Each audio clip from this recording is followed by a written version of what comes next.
जो उमेदवार ओबीसी समाजाची बाजू ठामपणे घेईल त्यालाच मतदान करा असं आवाहन ओबीसी व्हीजीएनटी बहुजन परिषदच्या वतीने सांगली लोकसभा निवडणुकीच्या पार्श्वभूमीवर करण्यात आले आहे। राज्यातल्या ओबीसी समाजावर अन्यायाची भूमिका देण्यात आली आहे, त्यामुळे या लोकसभा निवडणुकीत जो ओबीसी समाजाचे आरक्षण आणि हिताच्या बाजूने ठामपणे राहण्याची भूमिका घेईल त्या उमेदवाराच्या मागे ओबीसी समाजाने जावं अशी भूमिका घेऊन ओबीसी व्हीजीएनटी बहुजन परिषदच्या वतीने सांगली लोकसभा मतदारसंघात ओबीसी जागो अभियान सुरू करण्यात आल्याची माहिती देखील ओबीसी व्हीजीएनटी बहुजन परिषदेचे राज्य सरचिटणीस संग्राम माने यांनी दिली आहे। यासाठी गावनिहाय बैठका घेऊन ओबीसी समाजात जनजागृती देखील करण्यात येत असल्याचे माने यांनी सांगितले आहे।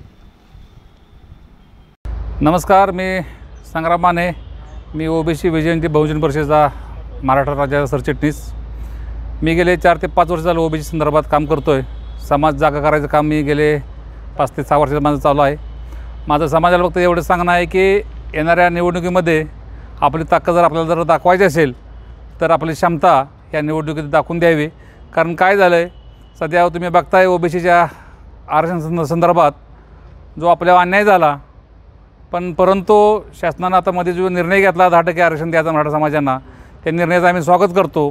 पण येणाऱ्या भविष्य काळातसुद्धा आपल्याला ओबीसीच्या लोकांना अडचणी येऊ शकतात, त्यांना संघर्ष करावा लागू शकतो। म्हणून माझी ओबीसी बांधवांना विनंती राहील आपले सांगली जिल्हा लोकसभा मतदारसंघातील की तुम्ही ओबीसीने जागृत राहावं।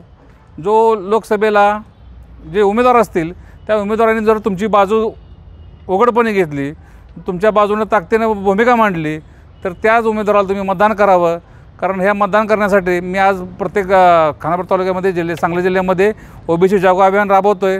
प्रत्येक नाही म्हटलं तर मी 50 ते 60 गावात जाऊन गावनिहाय बैठका घेतलीत की त्या लोकांना जागृत करतोय की त्यांना सांगतोय की तुम्ही ओबीसीच्या संदर्भात विचार करताना थोडा भावनिक होऊन विचार करू नका। कारण येणाऱ्या भविष्य काळात जर तुमच्या ओबीसीच्या राजकीय आरक्षण संदर्भात, शैक्षणिक, राजकीय सामाजिक आरक्षण संदर्भात जर काही अडचणी उभ्या राहिल्या तर तुम्हाला समाज एकवटला पाहिजे। त्यासाठी तुम्हाला ज्या समाजात तुम्ही आज समाजाचा नेतृत्व मान्य करून मतदान करणार आहे त्या नेत्याला तुम्ही एकदा फक्त विचारलं पाहिजे की तुम्ही आमच्याबरोबर ठामपणे उभा राहणार आहात का, तरच आम्ही तुम्हाला मतदान करणार आहोत। अशी ठामपणे तुम्ही भूमिका घ्या, अशी माझी तुम्हाला विनंती राहील।